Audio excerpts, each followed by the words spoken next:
This time on episode 323 of Legends of S.H.I.E.L.D., we talk Jessica Jones Season 2, Episodes 3, aka Soul Survivor, and Episodes 4, aka God Help The Hobo, and your weekly Marvel news. I'm Stephen John Drew from Better Podcasting, a podcast about podcasting, part of the Gonna Geek Network. Just like the show you're checking out now. Shows on the network are individually owned, and opinions expressed may not reflect others. Find fantastic geeky shows at GonnaGeekNetwork.com. You have been granted clearance by Director Alfonso Mack Mackenzie. Stand by for a S.H.I.E.L.D. debriefing.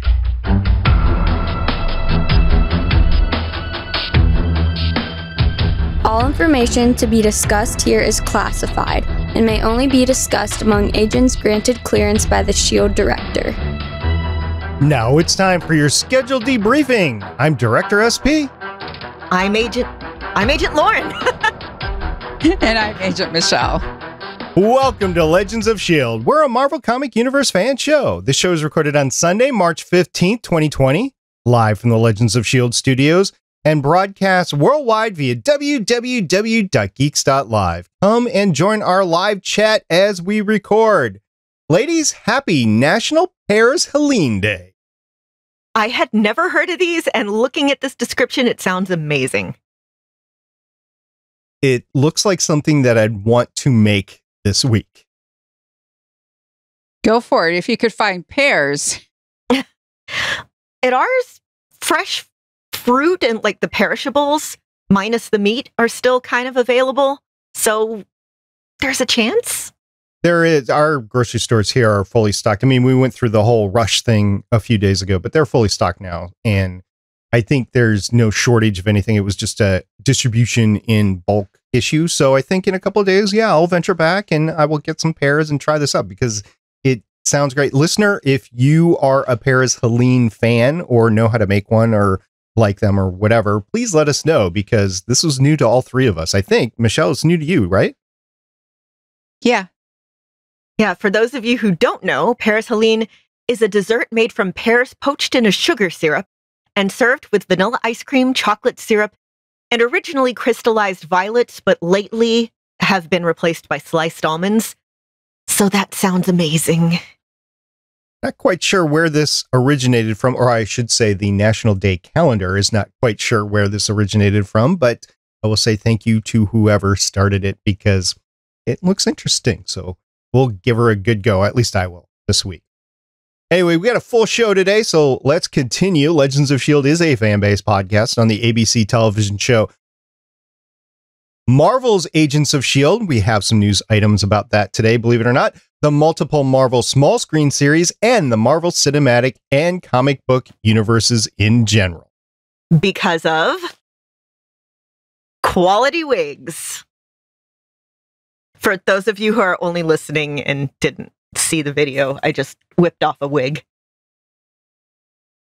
If you'd like to talk to us about high quality wigs, please visit our website, legendsofshield.com. You can also call our voicemail at 844-THE-BUS-1. That's 844-843-2871. You can find us on Facebook, Legends of S.H.I.E.L.D. Podcast. You can find us on Twitter at Legends of S.H.I.E.L.D. You can see that fabulous wig reveal on YouTube at youtube.com/GonnaGeek. You can tell your Amazon device to enable Legends of S.H.I.E.L.D. skill.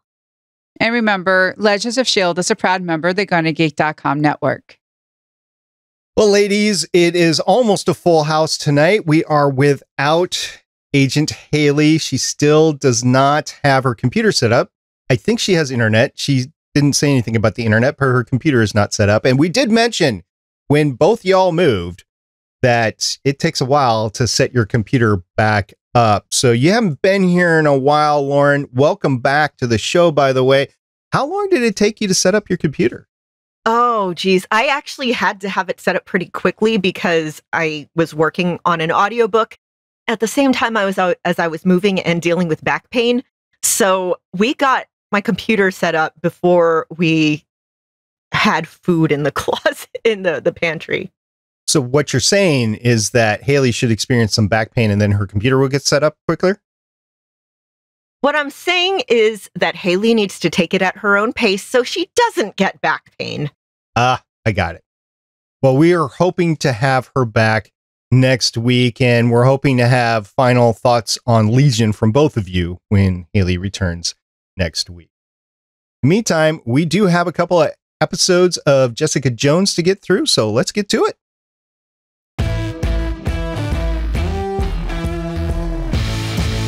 Jessica Jones, Season 2, Episode 3, aka Soul Survivor, and Season 2, Episode 4, aka God Help The Hobo, premiered on Netflix March 8th, 2018. It was when the whole series was premiered. By the way, I asked the question before, what is the correct vernacular of talking about a series that has just been dropped in our laps? And the correct vernacular is premiered on the certain date, which was March 8th, 2018.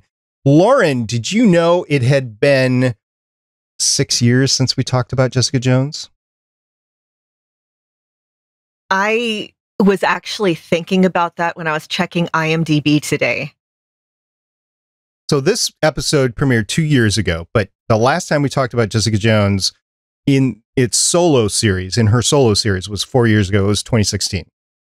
Yeah, the series, I think, premiered in 2015, if I'm remembering IMDb correctly. And that made me think about how long we've been doing this podcast. And you guys, time is really weird. It is. Now, last time we talked about Jessica Jones on screen was with The Defenders, which I thought was a lot later than we talked about it, but it was 2017. So it's been 3 years since we talked about The Defenders. What is time? There you go.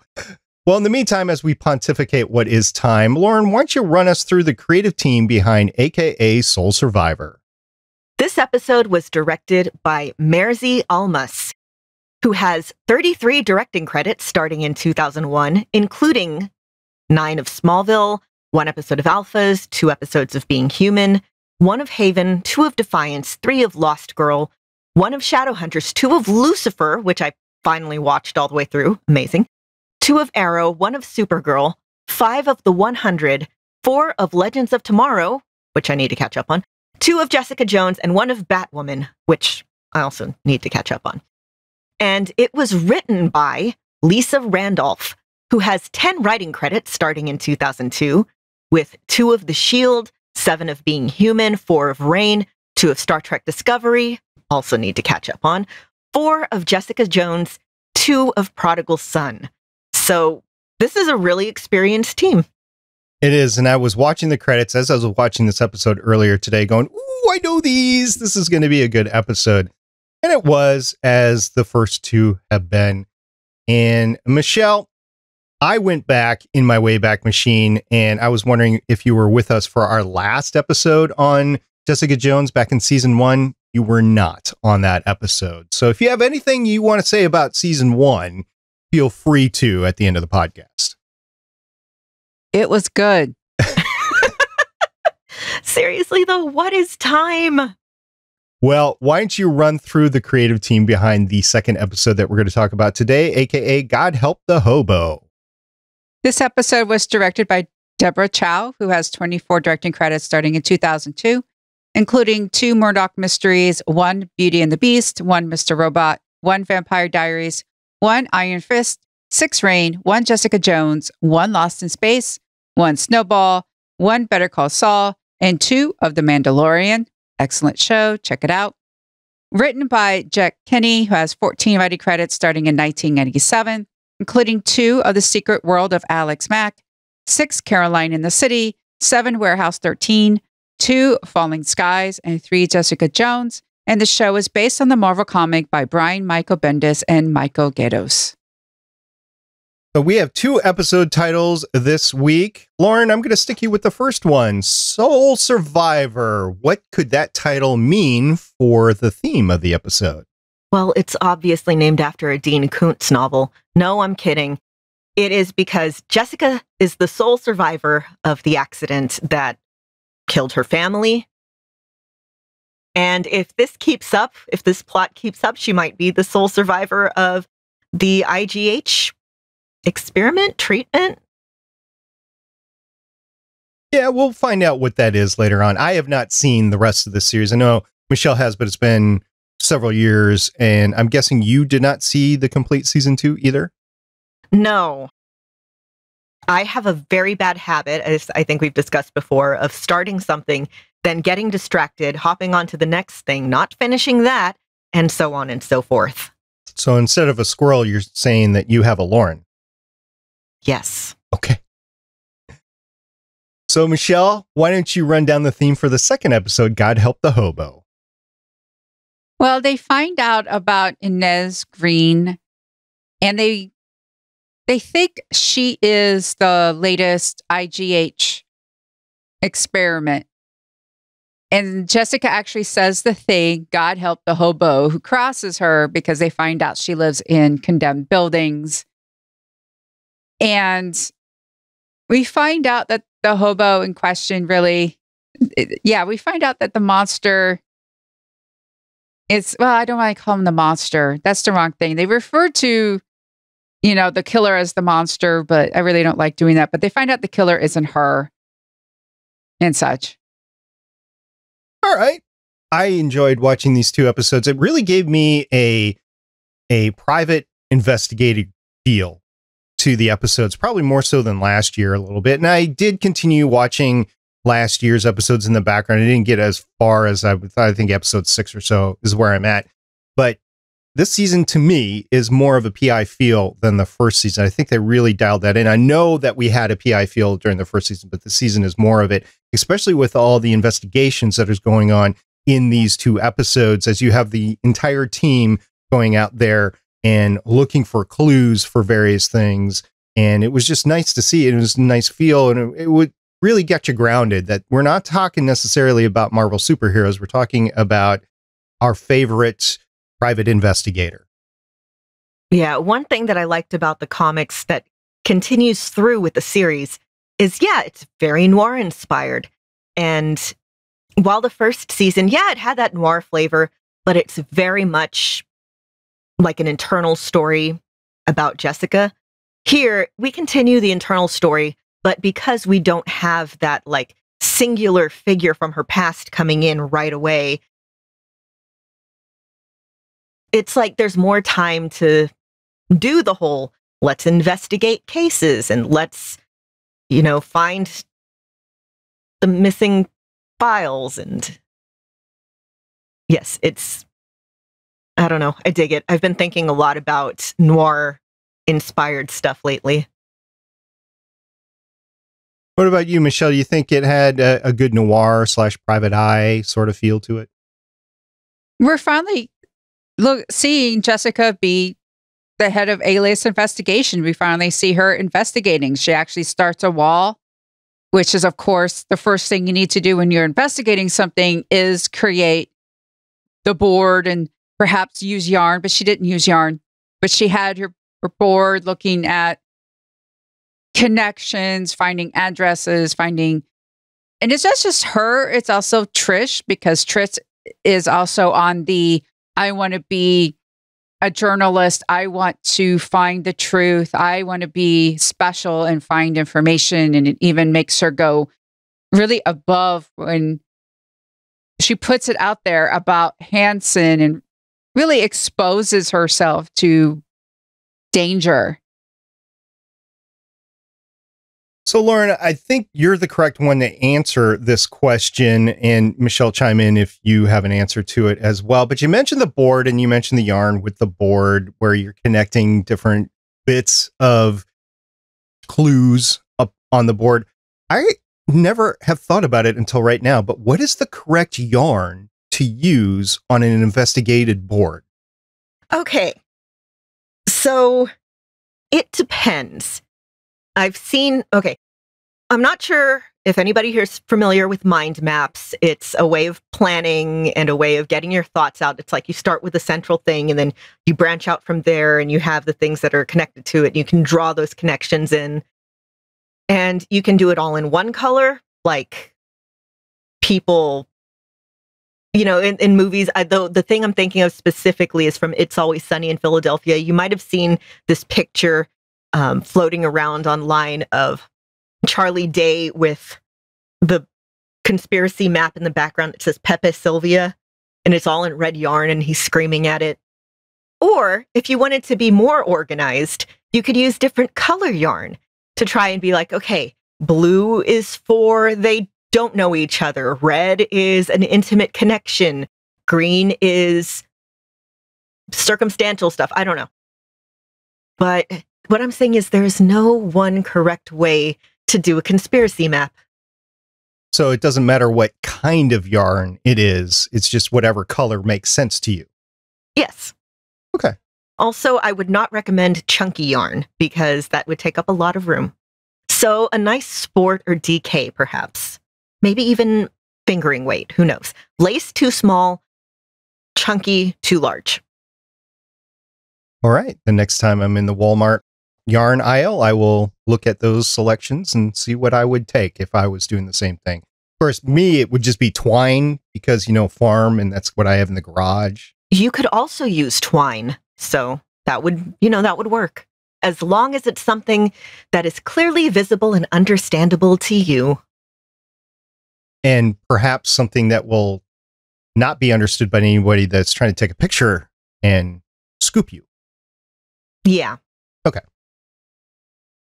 Well, Michelle, we started this episode out with something that was very unique because we are in a Summer Olympic year. It's still to be determined whether or not we're going to have the Olympics later on this year. But I think Jessica would really excel at the Olympic body hurl.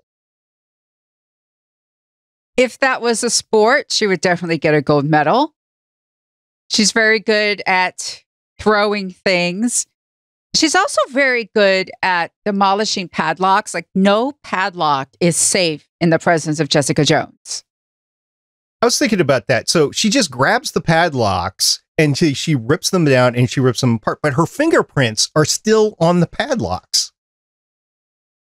Yeah, that bothers me a little bit when she's breaking into the hospital, I think in episode 2. At first I'm like, oh good, she's wearing gloves. And then, no, they're her fingerless gloves, which are super fun and cozy.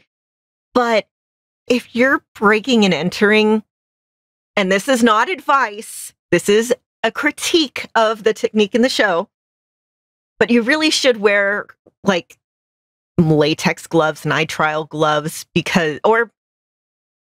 cloth gloves, but then you're leaving fiber evidence. Leather gloves would be good. Again, this is not advice. I wasn't even thinking about fiber from cloth. Okay. Good to know. Good to know if I ever have to do that. No, it was bugging me because her hair was loose, so it could fall out. They could get, hair into evidence. the chain, maybe, and pulled out. Yeah. Yeah. And again, not advice, but if they wanted to make it look professional, she should have her hair pulled back, maybe under a cap, like, you would if you were doing food services, and gloves. So another thing that bothered me from that body hurl scene was they just left the SUV there. They said they had to wipe it down. But if you're looking for the body, wouldn't you look for the body somewhere around where the vehicle is, including in the water? Well, we don't actually see where they put the vehicle. That's part of the missing thing, like where did they put the car? We know that Trish took the arsenal. Which she could barely carry. At least at the time. And we'll get to that later. All right, so she can definitely hurl things, including she can hurl balls, little rubber balls that you're bouncing around the walls. Michelle, what's going on? I'm grateful that we got back to this because I believe it was episode 1, but Jessica Jones, is dealing with anger management. Yes, when you have court-ordered anger management or a program, you do have a card that needs to be signed by the person who is running it. Jessica tries to do the whole sign it now, let me go bypass technique. The person running it was like, no. And he has this technique. You take a rubber ball and you say what's angering you and you hit the rubber ball against the wall. And then it's Jessica's turn and she starts talking about everything and everyone's having that, what? look. And then she actually breaks the ball. And the guy is just like, yeah, let me sign the thing. Let me sign the thing. I don't care if you only have 20 minutes in here. I don't care. Here's, take it. Go. I think a little bit of that was also what she was saying. And just everything that she was dealing with. And they're like, oh, those are actually real issues. So yeah, maybe your anger is controlled, but justified. I don't know. And I don't know how many hours of anger management that she has to undergo. I don't remember them saying how many it was. Lauren, do you remember? I don't believe, I just watched it last night. I don't believe they said anything about hours, just, I have to go to anger management now. And I would argue that she might need it now more than ever. Just because, okay, so obviously he's scared of her because she just broke this, like, I don't know, lacrosse ball, whatever it is. And yeah, she does have some really messed up issues. She needs therapy. She needs something that's not, you know, booze as a coping mechanism. And yeah. She needs some of those post-Infinity War support groups. Yeah. Maybe with Captain America there so he can kind of help her with her anger. He could act as a punching bag or something like that. I think Captain America would be good. Black Widow would probably honestly have a lot to talk with her about. Talking, yes. I'd worry about her. She's not fragile, but she can't take a beating like the rest of them. No, but again, Jessica's like, I don't kill people. Yeah, she'll throw you across the room if she thinks you're trying to attack her, but we don't really, as far as I can remember, see her punch first unless she's in like direct danger. I was thinking back on this too, when she's like, I'm not a killer, I'm not a killer. And unfortunately, I mean, I don't know how Elon Musk feels about this, but I do believe Jessica has an issue with Tesla. I think she has an issue with pedophiles. Okay. Could be both, but yes, definitely the latter. So you don't think the car is really the manufacturer? Electric vehicles, she doesn't have a thing against that. Well, Jessica could be a huge Grimes fan and be mad that Musk ruined her career or, no, I'm kidding. I think it was, again, not punching the person, but showing she means business by doing damage to an object that belongs to them, which, by the way, is a red flag. So not a great look, but better than, punching him in the face full power. Arguably. We all got a little of a instructional on how to go grocery shopping in Texas. I mean, we talked about the bag that Trish took, but do you really need that when you go grocery shopping in Texas on a normal day? Just any given normal day in Texas, do you need to take automatic weapons with you? No. No.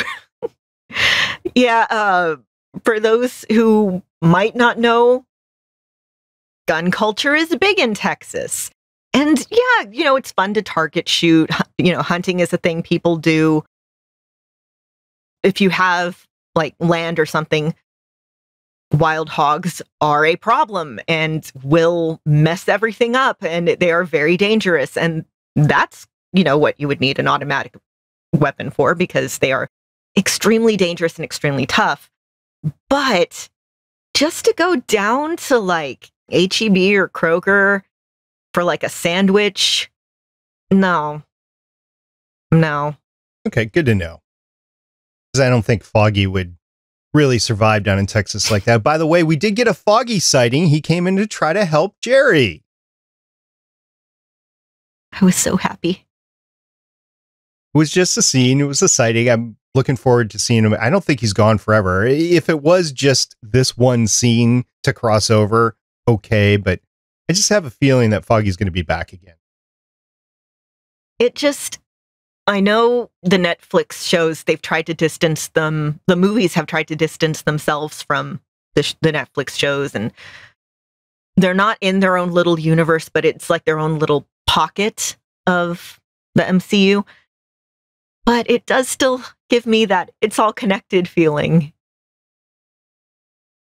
It was nice to see that. And also, it accentuated the fact that Jerry Hogarth is dealing with ALS. We did not say exactly what it was the last 2 episodes, but it was confirmed that it was ALS. So she has somewhere between 2 to 8 years to live. And then she is dealing with alternative treatments that are outside the country. I believe she bought something from Russia. It was kind of hard for me to determine exactly where it was. It was from Russia. It was in Cyrillic in any case. And it was pentobarbital, which, again, living in Texas has, can I say hard on? Texas has a hard on for the death penalty. And pentobarbital is one of the chemicals that's commonly used in lethal injection.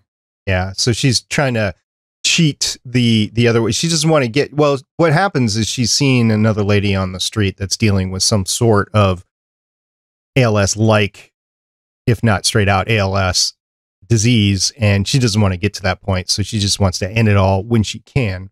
And she even goes to her doctor asking for a variety of different things like experimental treatments or ultimately something to end everything. And she just takes matters into her own hands, and she's going to try to do that. I'm wondering if this is legal. I mean, I don't know. I haven't searched for it. I don't know if you can actually buy something like that from another country and have it get through customs, but for the sake of the show, we'll say yes. Technically, you can buy anything if you know where to look. But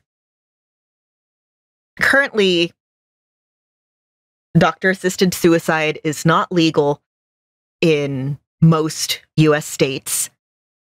And ALS is terrible. We all remember the Ice Bucket Challenge from a few years back.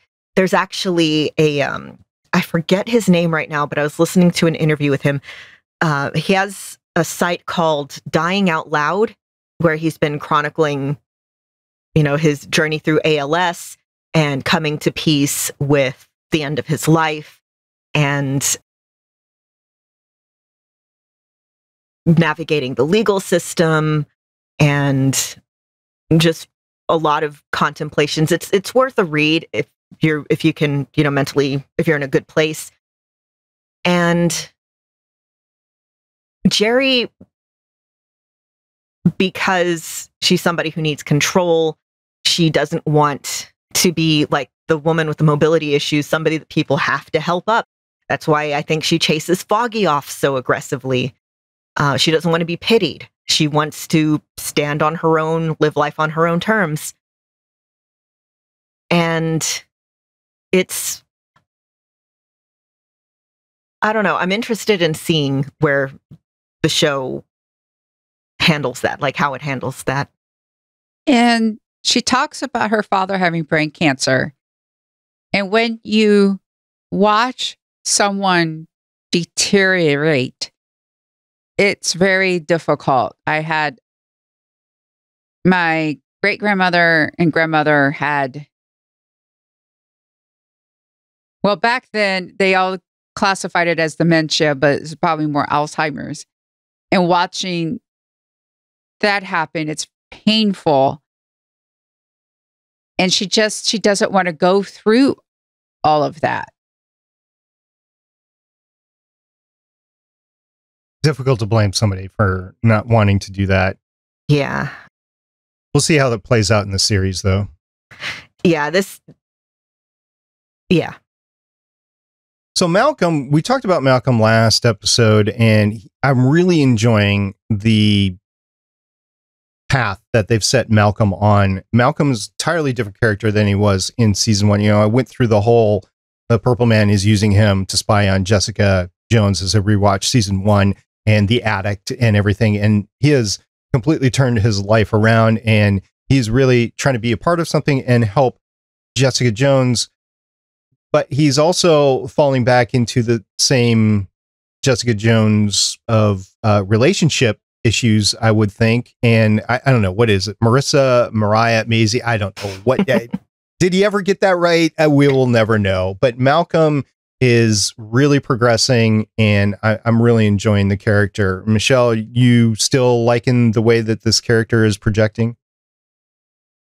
I do. It's very interesting how he progresses. I don't want to say too much because, yes, it's been 2 years since I've watched this, but I do remember some very interesting things happening to Malcolm. I'm trying to really be very careful right now because I'm getting some of the things blurred up because it's all because it's been 2 years, it's all sort of like smooshed together. But watch his dynamic. Like he stood up to Jessica, that has ramifications, and him teaming up with Trish, that has ramifications.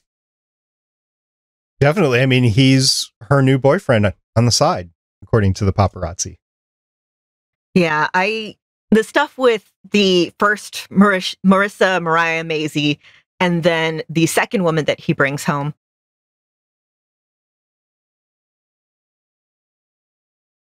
You hear a lot about, and okay, the stuff that I'm addicted to is not chemical, but you hear a lot about like addicts trading one addiction for another. Like,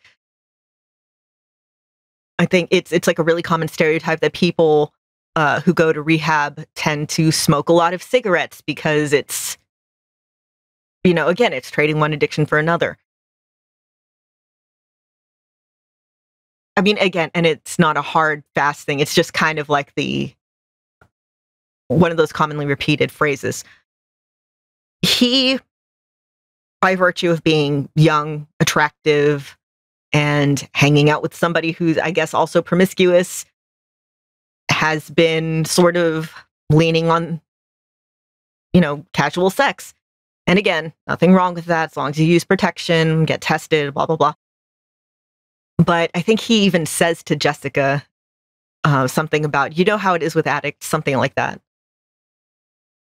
I like that he has become more confident. We found him initially in just that terrible place of addiction and being used by the Purple Man, and now he's found his footing. He's on his way. He has a goal, and he's on his way to that goal. But because it's a TV show, there's going to be all sorts of twists, turns, rewrites. I don't know. Michelle, do you have anything to add about addiction and Malcolm and possibly Trish? Yeah, Trish did the inhaler. That was Simpsons. And if you look at her reaction, she really enjoyed that boost. And if you haven't noticed, Trish said a couple of times that she's been sober for 10 years. And here she has this very nice performance enhancer, coupled with her desire to be a hero. Remember, there is this dichotomy between Trish and Jessica. You have powers, you should help people, versus I have powers. Why can't I just sit at home and Netflix and chill? That really, it goes on for the rest of this season. I really loved that detail. Again, one thing that I wish they had changed, when she does the inhaler and they focus on her eyes, the pupils go into like pinpricks and the room gets brighter. That's not how it works. Your eyes dilate to take in more light, and that would make the room brighter. It was a little detail, but it was enough to annoy me. Yeah, I think the insinuation was the vision gets sharper, but I agree. And being a very, very, very amateur film photographer, I know the larger aperture on a lens leads to more light getting in. And in low light situations, you need a bigger aperture or a longer exposure, not a narrow one. So yeah, I totally agree there. The other thing about the inhaler is I have no idea if she had sanitized it or not. And that is kind of gross in this day and age. So I hope she sanitized that. I hope she had wipes on it or something, because she just put her mouth on it and let her rip. Although I guess she was intimate with Simpson at one point. I don't know. Is this going to be like our generation's smoking in movies? like you look back, people who are, I guess, from my generation and a little younger, you look back at older movies and you're like, wow, everyone was smoking. People were smoking on airplanes. What's going on? And now I've seen a lot of people on Twitter saying things like, I'm watching this commercial, I'm watching this show, and I keep getting worried because they're touching things. And I don't know, it's just really interesting how cultural norms shift and grow with, cancer. We found out cigarettes were causing cancer. And now we're like, okay, turns out if you touch everything and never wash your hands, you're spreading things. I don't know. Yeah. Actually, I think this week I'm going to take my beard off for that very same issue. Is it can catch a lot of things. Pollen mainly. That's my issue. But if it catches pollen, it will catch other things. So, yeah. And usually I go till April 1st, but it is May 15th, and I think I'm going to take it off 2 weeks at a time. Yeah. Shaving the beard for the Ides of March. Yeah. It's normally not what it is, but I think it's what it's going to turn in this year for multiple reasons. We did have 2 new characters that were introduced to us in these episodes. You had 2 women introduced. Michelle, do you want to run down those 2 characters, the doctor and I believe the nurse, and tell us a little bit about their background?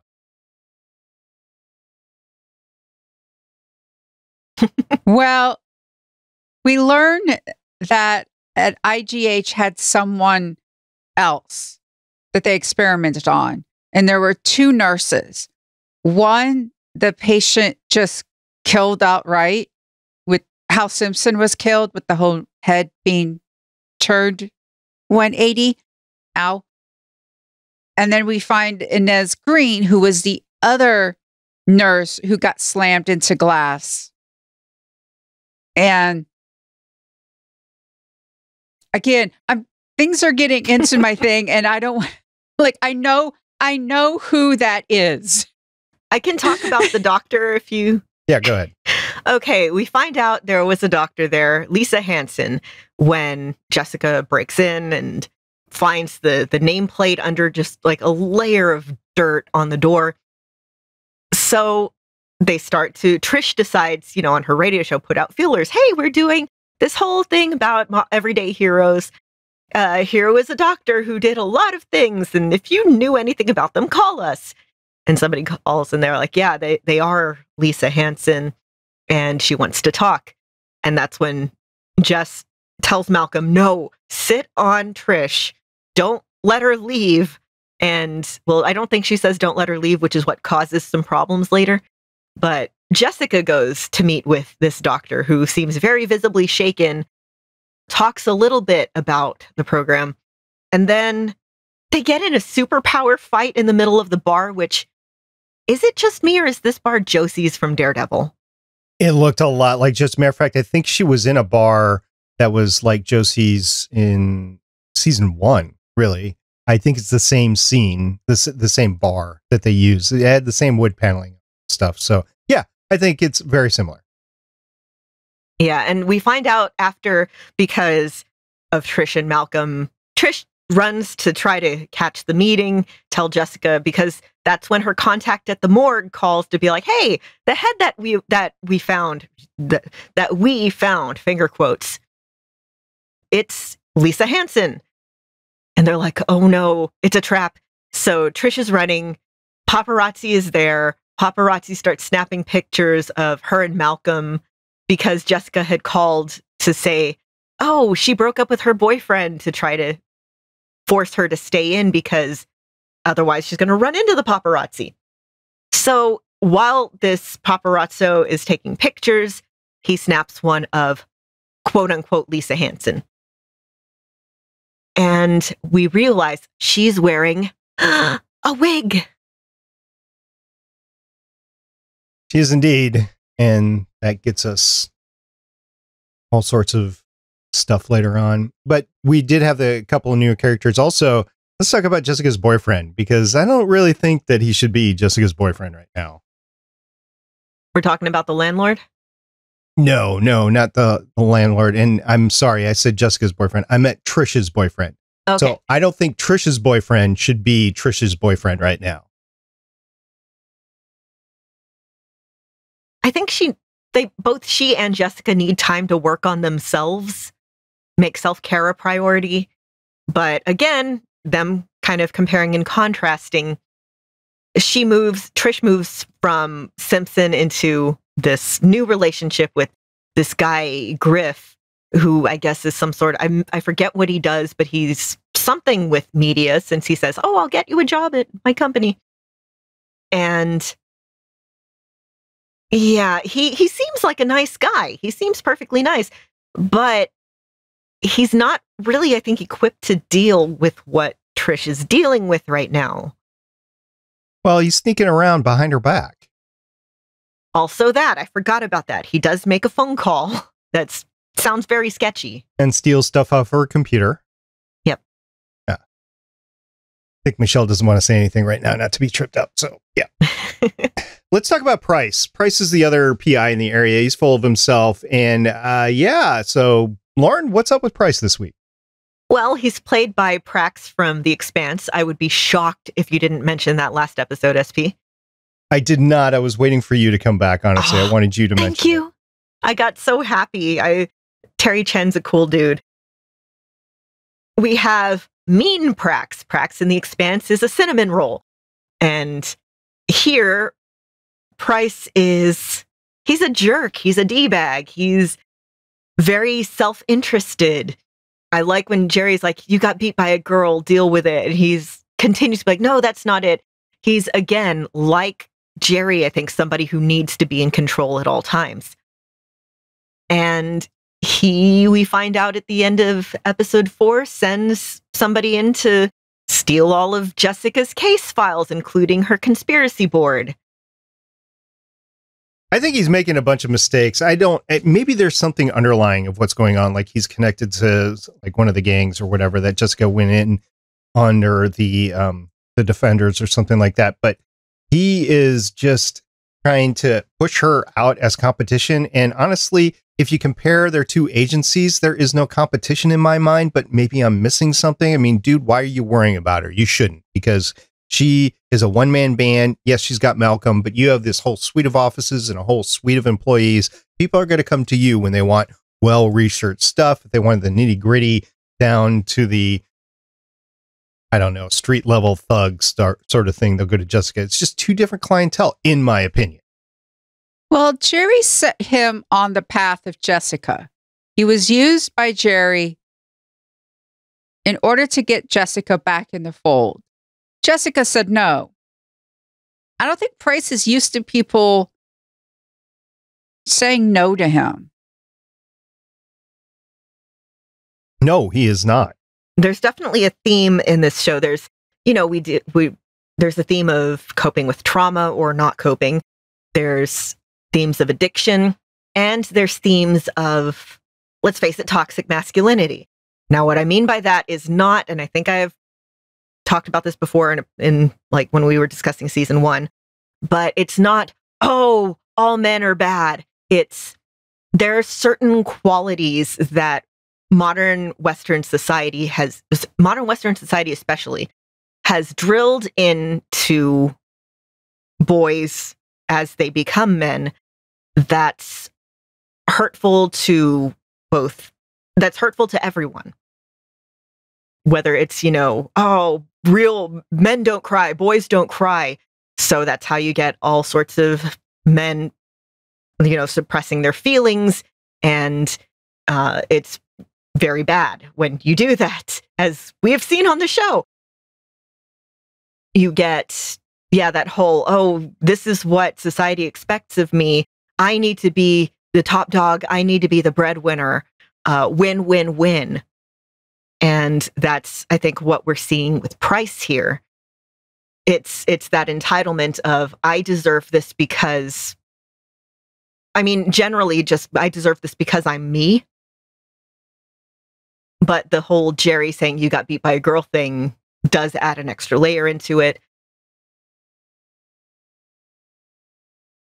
Again, I've mentioned this before. It's one of the things I like about the Marvel shows is they're able to look at, these real world issues. Well, any sci-fi show, really, any sci-fi or fantasy. You look at these real world issues from like a sideways point of view. So it's like comics. It's exaggerated. It is comics. Talking about a Marvel-based show. In the end, the monster, and I know Michelle doesn't like calling the character the monster goes in and basically takes all the material that the Price's agent stole from Jessica's place and also takes care of Price's agent and does so very brutally inside the van, dents the van. I mean, you got a van rumble going on there and the van loses just as much as the occupant did.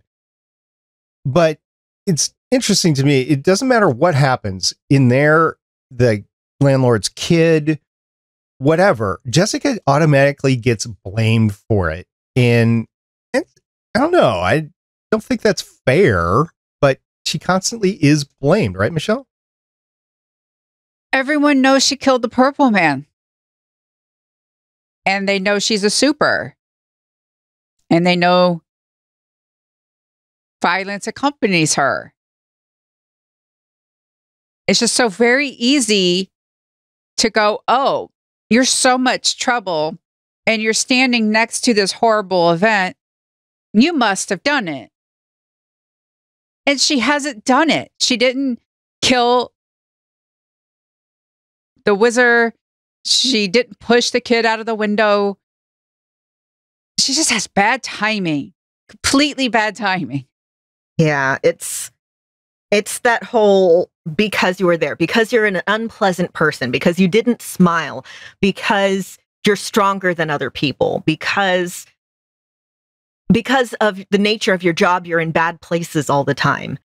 And again, like I said, real world issues that are just exaggerated, whether it's somebody from, a specific gender, specific race, specific class, people with things, hell, mental issues, people with things they can't control. But because it's easy to scapegoat that, it's like you're the one who gets blamed more often than other people.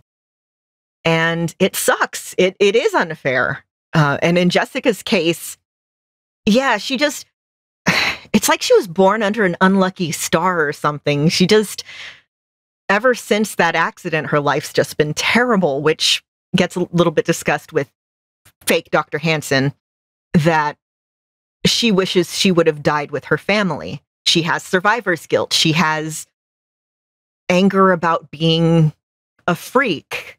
Has anger about, she has anger, so she lashes out, and then people treat her badly in return. It's a horrible, unfair cycle. And yeah, it sucks, but she still tries to do the right thing ultimately. And that's, I think, what's we as viewers see as tragic about it. Yeah, so lots of stuff going on. I'm really enjoying this. It's really progressed really well over the last 4 episodes. I don't feel like it's dragged whatsoever. I mean, you have had some relationship stuff going on, but honestly, it's interesting. It's new characters, and it's interesting how it's going, at least to me. So with that, Lauren, is there anything else you'd like to talk about these 2 episodes in particular? Just one thing. And earlier, Michelle, you were saying you don't like calling the killer the monster. They call the killer the monster on the show. And what we find out about, this person being a patient, an experiment victim, whatever you want to call them, who was a product of this lab, I guess you could kind of compare them, at least from where I'm standing on episode 4, to Frankenstein's monster.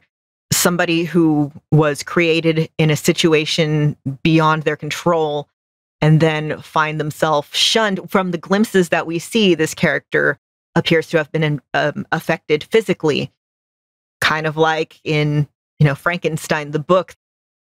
They're very obviously made out of dead, decaying body parts. So it's this person who, again, like Jessica, is lashing out with anger, rage. Why did you create me? why wasn't I left dead? Maybe. But I look forward to seeing the parallels between the killer and Jessica. Michelle, any last words? No. All right. We look forward to your last words once we get to the last end of the season. Next Sunday, we'll be talking about Jessica Jones, Season 2, Episode 5, a.k.a. The Octopus, and Season 2, Episode 6, a.k.a. FaceTime.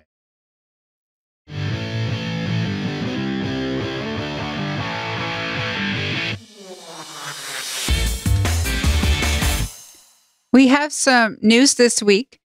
Unfortunately, the COVID-19 virus has impacted Disney Plus shows. Disney has announced that it will temporarily shut down production on all of its upcoming Disney Plus Marvel shows and films amid the concerns. The news comes just after a few days Disney halted production on all its upcoming Disney Plus series, The Falcon and the Winter Soldier. The decision affects Marvel shows currently in production, including Loki and WandaVision. Shows that are currently in pre-production will continue to work remotely until further notice. Oh, yeah, we have more entertainment victims of what's going on. Yeah, the director of Shang-Chi, Destin Daniel Cretton, also paused production because, okay, they're shooting in Australia for this movie, and he has a newborn baby, so out of caution decided to get tested, and he is isolating until he gets the results. Just because, again, he has a newborn baby. Newborns are extremely vulnerable to all diseases. So it's, I think, a very wise decision for him to shut down, even if he tests negative.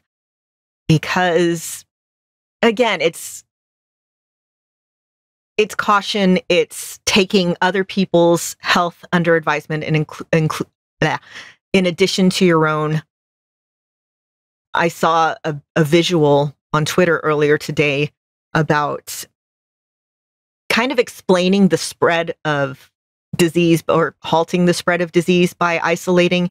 There's a bunch of matches on one side that are burned. There's the space, the width of a match, and then there are unburned matches on the other side. And it's like, yeah, look what just removing one link, what difference that makes. Everybody that you would have come into contact with, and they would have come into contact with, and they would have come in contact with is safer. So while I'm really again, it's hard not to be disappointed when something that you've been looking forward to gets delayed or something like that. I'd rather have more live people. Totally. I mean, there's been a lot of things that have been delayed, whatever. I mean, the movie that Tom Hanks and Rita Wilson was filming, The Bachelorette, if you're into that sort of thing, I'm not. But if you are, I mean, that was scheduled to begin production this weekend. It delayed at least 2 weeks. It's probably going to be longer than that. So actually, we had American Liberty in the chat room, and he said proof that having quality back catalog of programming is important. And I believe Disney Plus brings that forward. There is a lot of quality programming in there. Heck, I've got a whole list of streaming shows that I want to go ahead and watch. So yeah, having that back catalog and decent shows available is good in this particular case. New Mutants got delayed again. I forgot to mention that earlier. I was going to bring that up in context with our last news story, but yes, the one thing that we all said we'll believe it when we see it, yeah, it's not happening. I feel really bad for them, but this is like the fourth time, and I don't know. I just again, I was just talking with somebody on Twitter the other day about, it's supposed to finally be coming out. And I think me and Cody from Ohio, Default Prophet, were saying, I'll believe it when I see it, and have sat through the end credits. And not a day later, they announced they were delaying it. I get to see Cody on a routine basis, and we talk a lot about different things. And he mentions Legends of S.H.I.E.L.D. to me all the time. So, hi, Cody. So, Cody, if you're listening, hi. Well, in our next piece, Agents of S.H.I.E.L.D. producers reveal a new still of Daisy Johnson's final season look. So we see a new still of Chloe Bennett's agent Daisy Johnson in her Sunday best.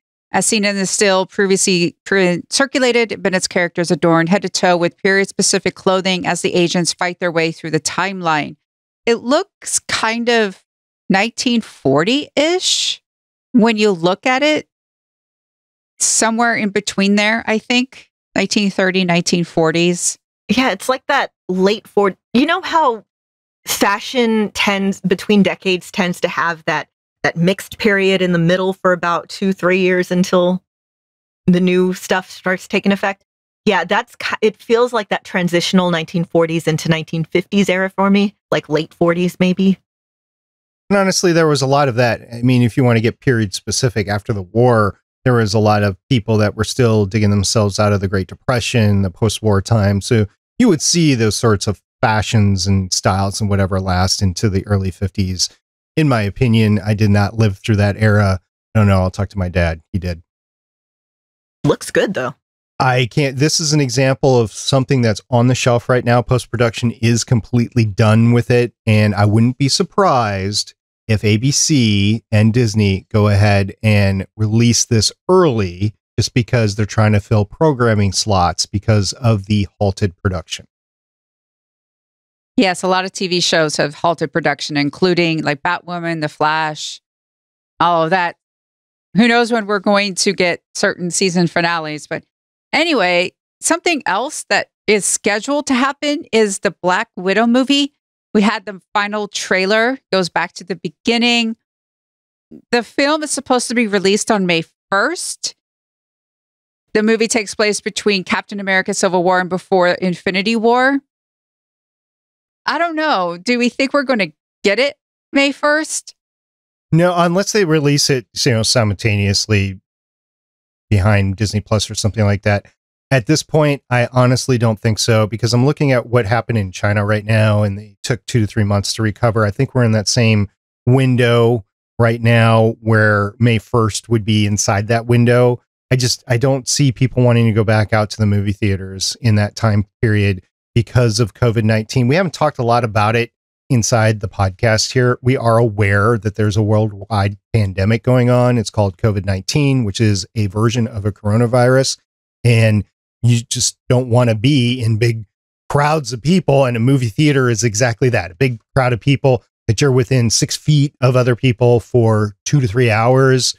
I don't think it's going to happen May 1st. Now, I think Disney's being optimistic right now, and they are towing the line. I think we'll see some changes eventually, but also they're all looking at everything else that they have on the schedule. And when is it going to come out? And also they're looking at worldwide. So will China be available to go back and see Black Widow on May 1st? Probably. I don't know when it's meant to premiere in China, but maybe they're thinking in terms of that. And just like the USA premiere will be later. I don't know what Disney's going to do. These are very uncertain times, and honestly, in the past week, things have been changing on an hourly basis. So we just don't know what's going on. Do I think we're going to get Black Widow on May 1st? No, I don't, but that's just me. Yeah, so this might seem like it's slightly off topic, but I don't think it is. This past year, I got really, really back into wrestling. And I mean, not me doing it, that would be a terrible idea, but watching it. And the two biggest all of the companies right now have been canceling shows. WWE just released its first show with no audience on Friday. Apparently it was very weird, like kind of surreal to watch. I haven't seen it. But my favorite company, AEW, is kind of taking everything in 2-week blocks and reevaluating from there. I wouldn't be surprised if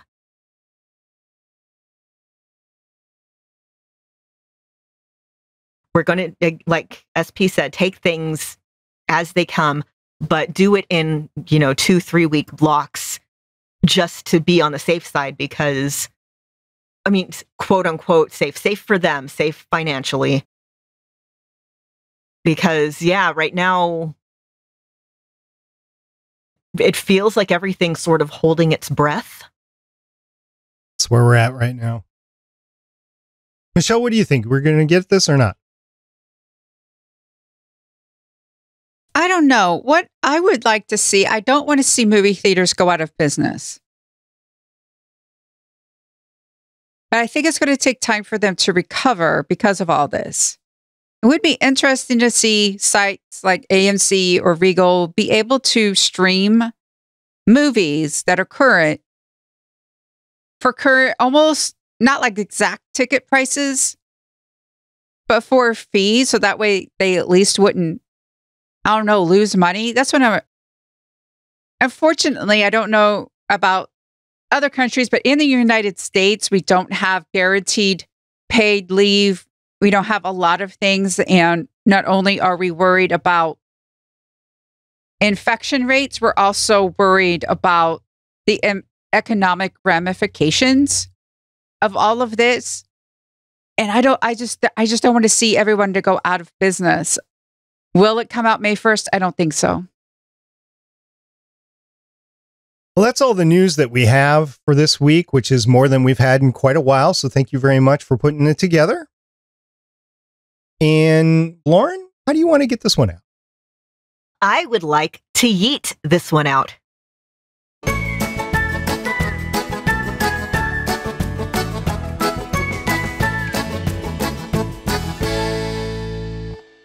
Thanks to everybody that has stuck through me and Michelle prattling on for a couple of months. It was very grateful that we finally got Lauren back. Yes, we've had Haley here and there, but Lauren, this marks hopefully your return on a more permanent basis. So thank you very much. Thank you to everybody who has been listening to Legends of S.H.I.E.L.D. This whole time. If you're new and you've picked us up because you're maybe doing an MCU rewatch, welcome. Haley, SP, Michelle, I'd like to thank y'all for everything. The past couple months have been not the easiest in a variety of ways in my life, and not being able to do this on a weekly basis was starting to make me a little stir crazy, and I've missed talking with y'all. So thank you guys for just being here. We love you so much, and I've missed you a lot. So I'm really happy that you're back. And I'd like to thank everyone for sticking with us. We're talking about shows that are 2 years old as we wait for our Agents of S.H.I.E.L.D. So thank you for listening, and perhaps you're rewatching it like I am or watching it for the first time. And either way, thank you for listening. Until next time, I'm Director SP. I'm Agent Lauren. And I'm Agent Michelle. See everybody next week. Bye. Bye-bye. Bye. Thank you for listening. If you want to leave us feedback, go to gonnageek.com and you will find all our contact information and other shows. You can also visit legendsofshield.com, where you'll find our complete archive of podcasts. The music heard on this podcast is by Kevin MacLeod, found at incompetech.com, and also artists on pond5.com and audiojungle.net. The opinions heard on this podcast are those of the individual hosts and do not represent Stargate Pioneer Productions, Legends of S.H.I.E.L.D., or Gonna Geek. Agents of S.H.I.E.L.D. is the property of the Disney Corporation, Marvel Studios, and ABC. No infringement is intended.